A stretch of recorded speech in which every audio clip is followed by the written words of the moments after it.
Hi, I'm Luke.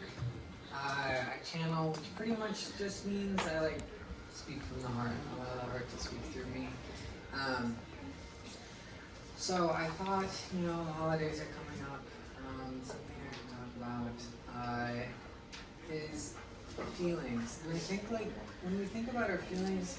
what is it like to have the realization that our feelings that we feel aren't created from our outside experiences, that our outside experiences are the storyline that makes us not feel crazy when we feel deep levels of sorrow or sadness or elation or happiness, that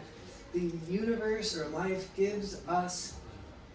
a story that makes us think this is why I feel this way, so that when we feel deep emotions, we don't feel like we're losing our mind, we don't feel crazy, and we go, oh, it makes sense. It makes sense that I feel this grief because I went through this loss. But in reality, nothing outside of you is causing your feelings. Your feelings are coming up the moment you're ready to go through the change, go through the growth, go through the empowerment of moving through an intense feeling, of moving through whatever you're feeling. And whether something happened in your life that caused it or it just came up, it doesn't actually matter. In the deeper relationship you form with your feelings, the less and less you're going to need a story or need life to happen in order for you to feel how you feel, and things will just start to come up and start to change you and transform you by you just willing to face and feel your feelings, and it won't necessarily always be connected to a story in your life. And when we go into our holidays, that was a little bit of a tangent, I wasn't expecting that, but when we go into the holidays, what is it like when we're connecting with other people, that other people, as long as they're not actively attacking us or actively hurting us, aren't deciding how we feel, that whatever is being brought up when we're connecting with another person, as long as they're not actively mistreating us, even if we're feeling triggered, even if we're feeling like I could rip this person's head off right now, as long as they're not actively insulting you, that interaction you're having with them is just bringing up unprocessed feelings within you that are ready to be faced and felt, and that person isn't causing it in you, but that person is giving you the storyline in order for you to fully feel that trigger, fully feel that anger, fully feel that passion. And so in the holidays, when we feel triggered, it doesn't mean we have to, and just in life in general, it doesn't mean we have to separate ourselves or be in different environments when we feel triggered. But can we, when we feel triggered, take deep breaths and lead with what we would like that moment to have more of? Because everyone, the people that act the most atrocious, the people that act the worst, the people that we go, I want to be nothing like you, are the people who are crying out on the deepest level for the deepest level of love. They're crying out for the greatest level of kindness or positivity or gratitude, and they are just projecting onto others what they haven't faced in themselves. And if you ask their innocence, if you asked your innocence, why are they behaving the way they behave, their innocence would say, I'm playing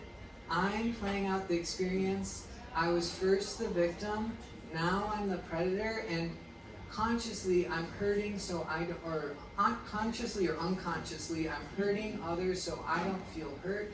But really, I'm replaying this pattern out with you because I'm asking you to show me how I could have responded in that moment when I was originally hurt in an empowering, loving, kind way. And if you're ever interacting with someone and someone insults you, the greatest way to protect yourself from that insult is to lead with gratitude, which is not something that we really ever get taught. If you lead with gratitude and said, thank you for insulting me, and they would say, why are you thanking me? And you could say, thank you for showing me the unprocessed pain that you survived and haven't had the courage or the empowerment to fully face or feel in yourself, and I'm grateful to witness you and all that you survived, and you'd be bringing vulnerability to a person who can't handle vulnerability. And the moment you bring vulnerability to someone who projects out their pain onto another, is the moment that person goes, I need to get away from you. Because people that project their pain are people that can't face and feel anything, and they can't be vulnerable. And so if you lead with vulnerability, no one will be able to touch you, and you will leave the moment feeling more like you are spreading love, more like you are a powerful person, rather than feeling like you stooped to their level or met them with the anger and aggression and passivity that you are trying to create less of on this world, because we all want to be loved, we all want to be accepted, and we all want to feel connected to others. And whether we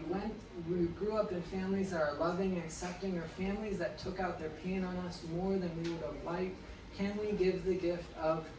I'm going to be the difference, I'm going to be the prayers of all the times people were hurting on this planet, I'm going to be,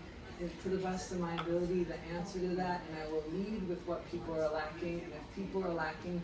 positivity, or rather negative, I will lead with positivity. If people are lacking appreciation and value, I will lead with appreciation and value. And if, let's say, our parents cooked a meal for us over the holidays and they feel rather unappreciated, that they just made a meal for a bunch of people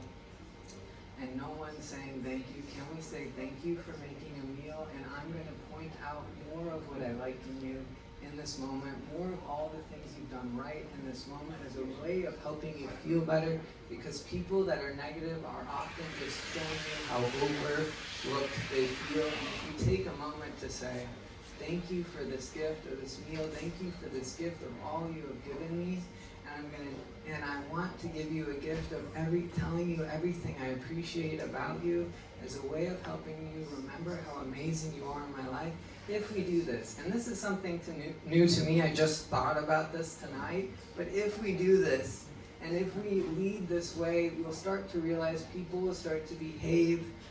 a little better in our presence. People will start to behave in a more positive, loving way by not what we expected from them, but how we help them, remind them of their amazingness, of their awesomeness, just by willing to take the first step. So I hope that helps. Thanks for listening. Yeah.